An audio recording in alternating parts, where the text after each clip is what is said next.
Ladies and gentlemen, it is my high honor and distinct privilege to introduce the President of the United States.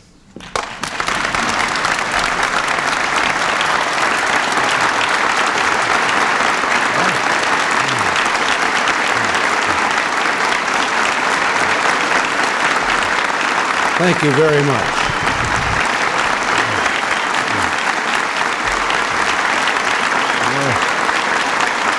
You did that.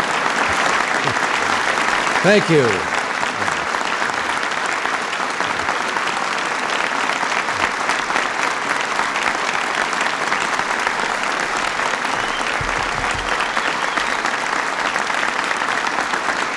Thank you very much.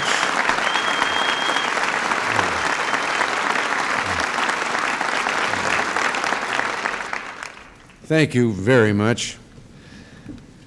Brent Gustafson, Dr. Ben Armstrong, and all of you, distinguished ladies and gentlemen, it's good to be here.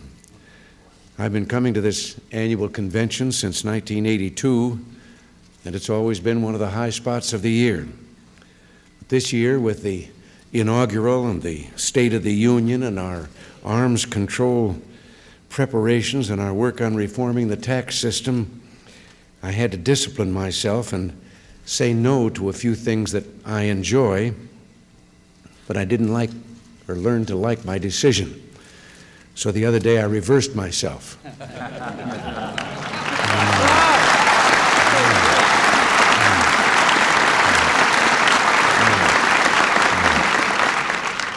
I was so mad I almost fired myself. I've decided to give myself another chance, and I hope you will too. There is a real and a heartfelt reason why I'm here today. I just sent the budget to the Congress. And I hope that at least in spirit, sort of figuratively, we can all from here on have our hands joined in prayer. The next few days and maybe weeks will probably be dominated in terms of the news by talk of economic matters, budgets and the tax structure and so forth. But I want you to know that as we begin the great work ahead of us, I've been thinking very much about divine providence and turning to our Lord and asking for His guidance. I have found myself, as Abraham Lincoln did once, driven to my knees more than ever because there was no place else to go.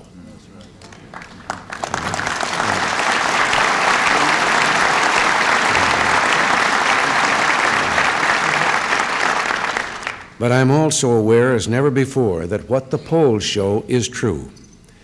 In virtually every public survey, there are indications that the importance of spiritual faith has grown stronger among the people of our country. Recent Gallup surveys show 64% of Americans, adults, express a great deal or quite a lot of confidence in the church or organized religion. 56% of Americans believe that religion can answer all or most of today's problems. In fact, only 1 in 5 doubts the relevance of religion in the modern world. And we'll get them too.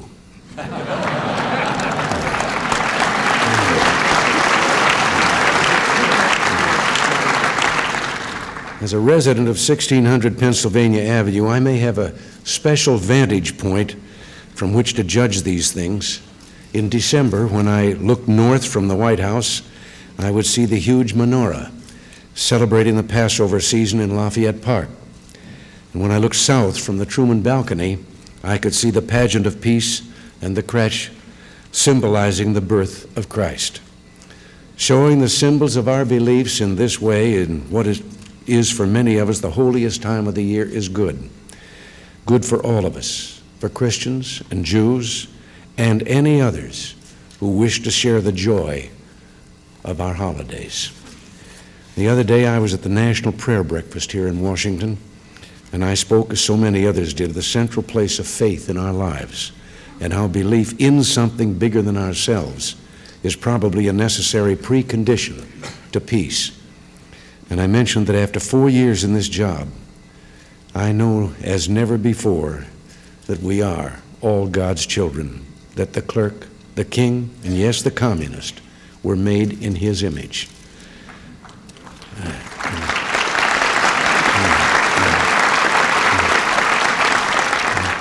And I've often wondered about one individual there, because when I said that, a fellow in the back of the room, and I heard him say, "Amen." There were more than 3,000 people in that room from almost every country in the globe. African chiefs, Central American businessmen, people from Australia and Europe and the Middle East. And the room seemed to hum with agreement that faith and belief are the key to man's salvation, and the only way we'll learn to live with each other in peace. All of you, all of the people in this room are doing your part to fill the world with God's work and make more gentle man's life on earth. Like St. Peter and his brother St. Andrew, you've been good and faithful fishermen, and you fought the good fight for prayer in the schools and against abortion and for freedom in the world. You know perhaps better than I that you have never let us down. And I'm not shy today about asking you for your continued support in many areas, including our economic program. It occurs to me that the doctrine of election means one thing to some of you and quite another to those of us who hold public office. When I was reelected in November, I didn't figure I was being sent back to the White House to turn back to the policies of the past. Amen. I still believe the government is the servant of the people and not the other way around.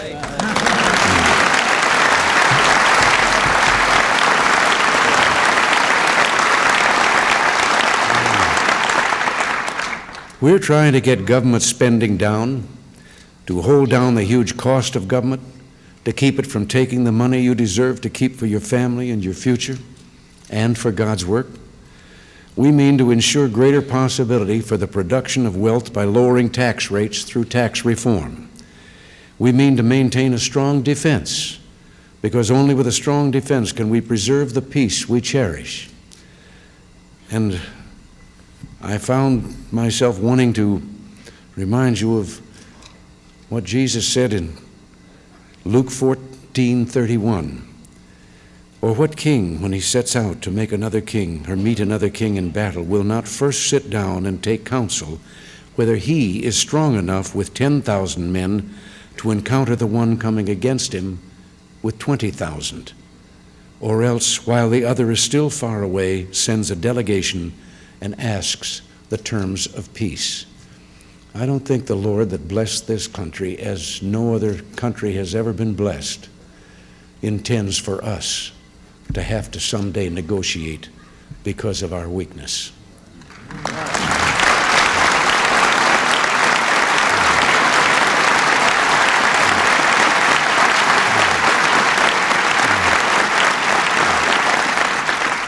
But all of these things I've mentioned are pretty revolutionary. All of these things, learning to control the government, limiting the amount of money it can take from us, protecting our country through a strong defense, all of these things revolve around one word, and that word is freedom.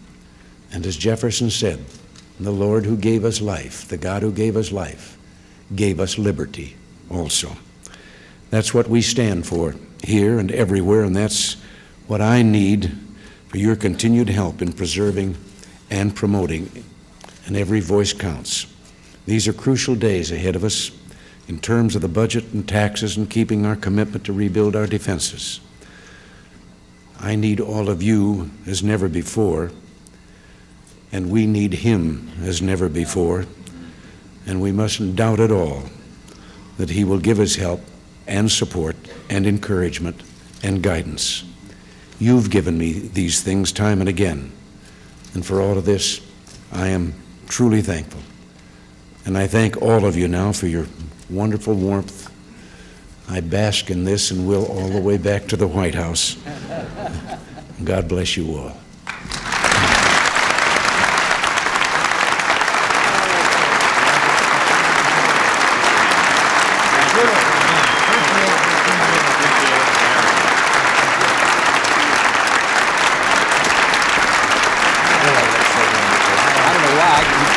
shake your hand, but I'm glad to do it.